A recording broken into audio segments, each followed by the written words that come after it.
스타벅스 탱크데이 논란과 관련해 경찰이 오늘 5.18 민주화운동 유공자를 대상으로 추가 고소인 조사를 진행할 예정인 것으로 YTN 취재 결과 확인됐습니다.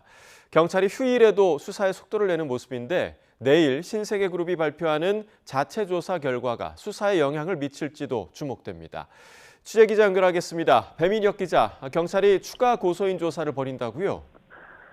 네, 서울경찰청 공공범죄수사대는 오늘 오후 3시부터 광주 남부경찰서에서 탱크데이 논란과 관련해 정용진 신세계그룹 회장 등을 고소한 5.18 민주화운동 유공자 박하성 씨 등 5명을 불러 조사할 예정인 것으로 YTN 취재 결과 확인됐습니다.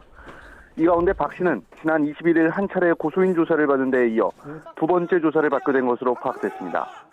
앞서 지난 20일 박 씨 등 유공자 5명은 정용진 신세계그룹 회장과 손정현 전 스타벅스 코리아 대표 등이 5.18 민주화운동을 왜곡하고 비방했다며 모욕과 5.18 특별법 위반 혐의 등으로 고발했습니다.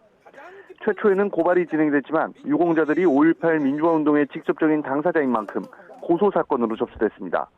현재까지 5.18 유공자 20여 명이 추가 고소 의사를 밝혔는데 이 가운데 최초 고소인 5명이 대표로 조사를 받을 예정입니다.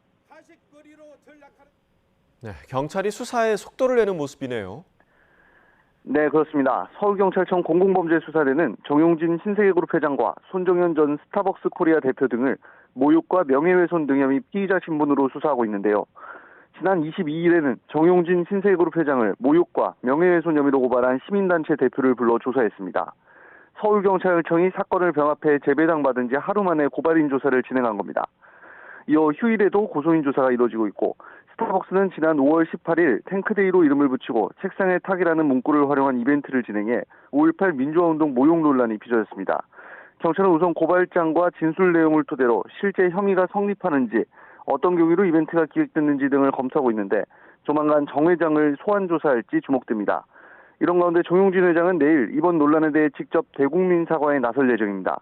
앞서 정 회장의 사과문 발표 이후에도 사태가 걷잡을 수 없이 확산하면서 공개석상에서 사과에 나서기로 한 건데요. 신세계그룹은 이 자리에서 이번 사태와 관련한 자체 진상조사 결과도 함께 발표할 예정입니다.